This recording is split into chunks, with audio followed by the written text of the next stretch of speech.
In this video, we're going to look at Hugging Face and Hugging Face's inference endpoints. So inference endpoints are essentially a way for anybody to set up their own machine learning model and allow external applications to access that model.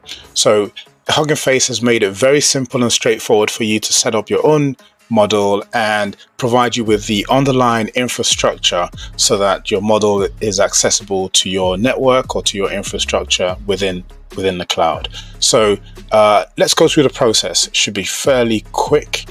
We've been through this once already. So Hugging Face, go to the home page, then you go to the solutions, and then click on Inference Endpoints. So Inference Endpoints gets us to this screen here.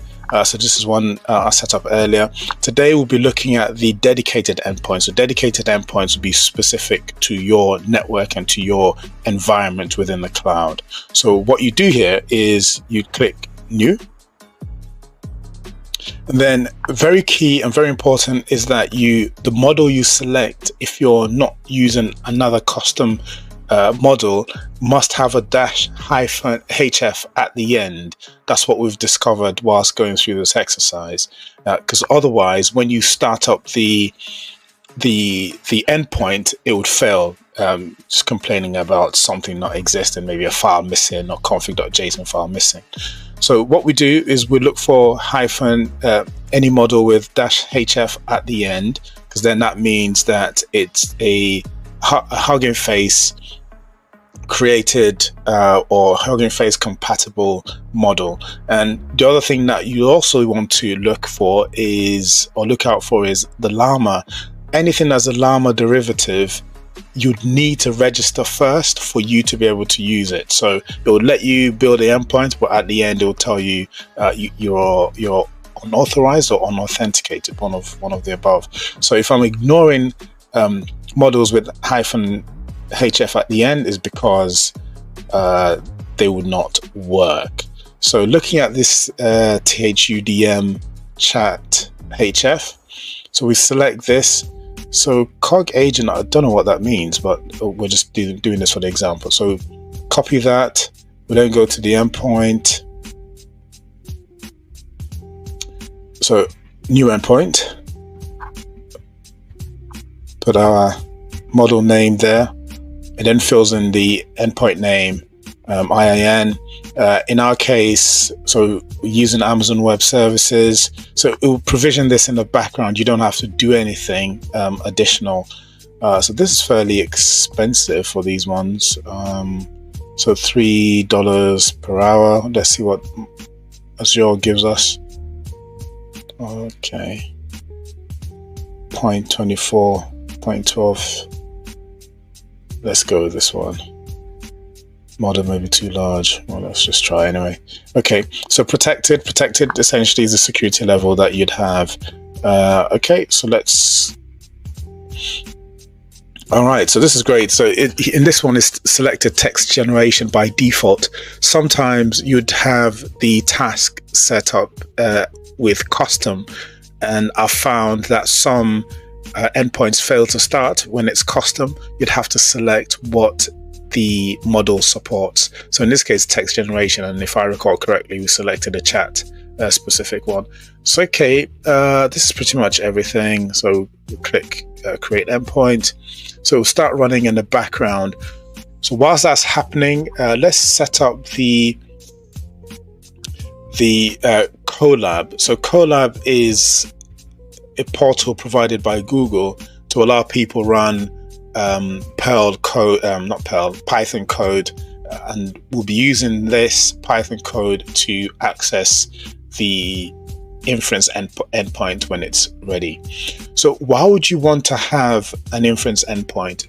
There are multiple reasons why, but the advantages are that if you have your own endpoint, then you're not at the behest of the closed source model providers like OpenAI and Google's Gemini, because those closed source providers can change their model anytime they feel like. They can change the weights, they can change some of the parameters, they can change any of the conditions or alignment that you're relying on. And you may find that when they come to change the model or do an upgrade, suddenly some of your queries stop working. But if you have your own endpoint and your own custom model in place, then it is all within, or a lot more within, your control. And then with the personal models or the custom models, you can fine tune them, you can train them on your own specific organization's data, and with that in place, then the information that comes back from any queries you send would be a lot more relevant to your business, and it will reduce the possibilities of having hallucinations. It reduces it significantly. Of course, there are disadvantages. Disadvantages include things like you would need the technical expertise to install and set up the endpoint. You'd then need to maintain and manage this endpoint on an ongoing basis, because it doesn't just run itself.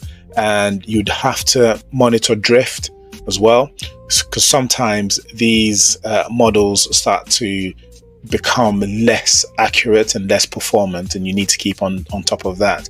So, and the type of solution that helps with drift is a field within machine learning called machine learning ops, or ML ops.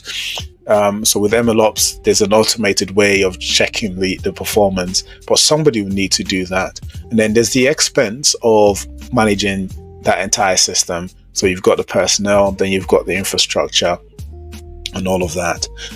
With inference endpoints, they're not necessarily cheaper on a monetary from a monetary standpoint. There's a blog that actually says it's about 20% more expensive.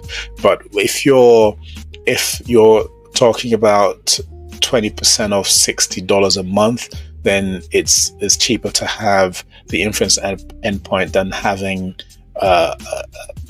somebody in place whom you're paying a full-time wage. So those are considerations you need to have, and that's the kind of those are the reasons that you'd want to have your own personal model. But other than that, I think the Hugging Face setup is fairly easy and straightforward, provided you know some of these things that I have mentioned. Then another thing that you also need to be aware of is you must have a token, a Hugging Face token, which would enable you to query the endpoint once it's up and running. And to create your own endpoint is just a case of going to the settings page. I think I had it open somewhere here. So it's just simply a case of clicking on your profile icon, go into settings, and then select access tokens. So you select access tokens, you give it a name, and then generate a new token. And once that token is generated, make sure you give it these permissions. So to make calls to Inference API and manage Inference APIs. So that's all you need on this side. Then with Colab, if you're using Colab is a notebook or Jupyter notebook platform provided by Google, and essentially gives you the ability to write code fairly easily and test things from within cells.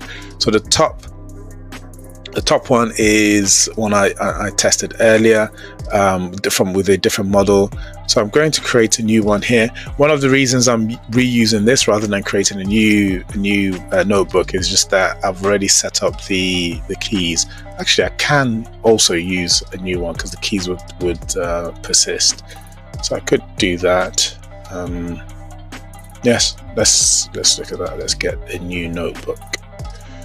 Okay, so new notebook. Let's check the credentials to make sure that the credentials are there. Oops. Yeah, so we've got the HF token, so that's Hugging Face token, that's in place. So let's see what's happening with a model. Okay, so that's failed. What's it failing on this time? Do you wish to run the custom code? Continuous code. So where do I type yes then? So it wants me to pass the argument. You can inspect the repository content at that. Oops. Okay, so it's telling me what I can do to get it to run. Application startup failed existing. So please pass the argument trust remote code to true. How do I pass that though? Okay, so where do I do that? Pass out as an argument. Where?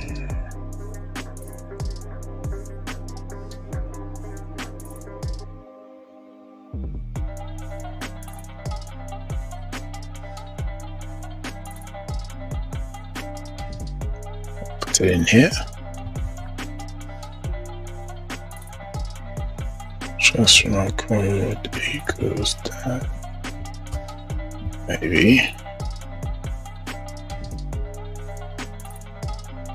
Can't see anywhere else where I can pass any values. So let's update the endpoint and see if that makes any difference. Whilst that's working, let me see if there's anywhere I can pass an argument.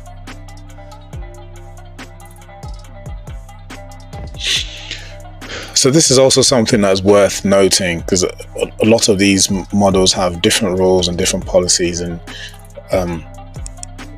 at the initial stage you'd have to find what works for the model that you've picked.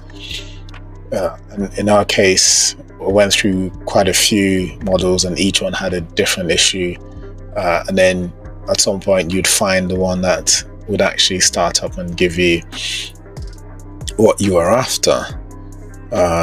So this is the first time I'm seeing that message that's come up.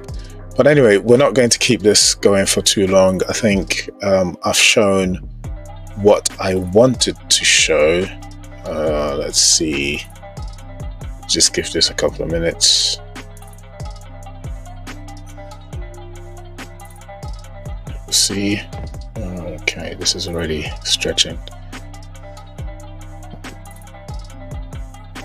I'm just going to pause the video, wait for this to complete.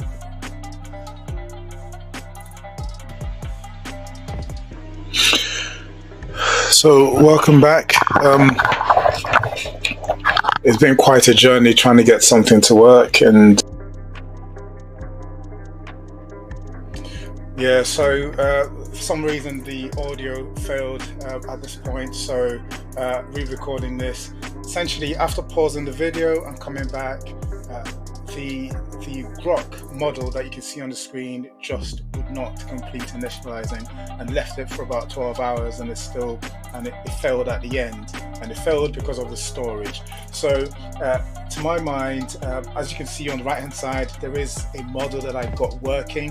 The problem with that one was that the examples that were provided as part of the instructions just would not work for what I was trying to do, and there's clearly a lot more learning that needs to be done. So in my opinion, the inference endpoints, they're great, they can work, but you need to do a lot of upfront work to find the model that it would work with, and B, the parameters that have to go in with the model you've selected. So these challenges are probably teething issues for Hugging Face to look at. In my opinion, it's not so easy to implement the inference endpoints. It looked really interesting and exciting, and I think it can work. It just needs a ton more upfront understanding of what needs to be in place, or better still, the documentation needs to be there. I would hazard a guess and say that if I'd chosen a Llama 3 based model, I would not have any of these issues, because there's so many Llama based models. But I wanted to try something different, A, because I didn't want to register for Llama 3 right now, and B, it's all about testing what other people are doing as well. So you've got these different models with translations from different other languages like Russian and Chinese, and then or Mandarin, and then you've got people building their own vision models. I would like to be able to test all of those at some point. But for now, we'll call the video, we'll call it a day for today, and then I look forward to seeing you on my other videos. If you have any comments, leave them in the comment section. Any questions you have, feel free to post them and I'll be sure to respond. Until next time, keep winning.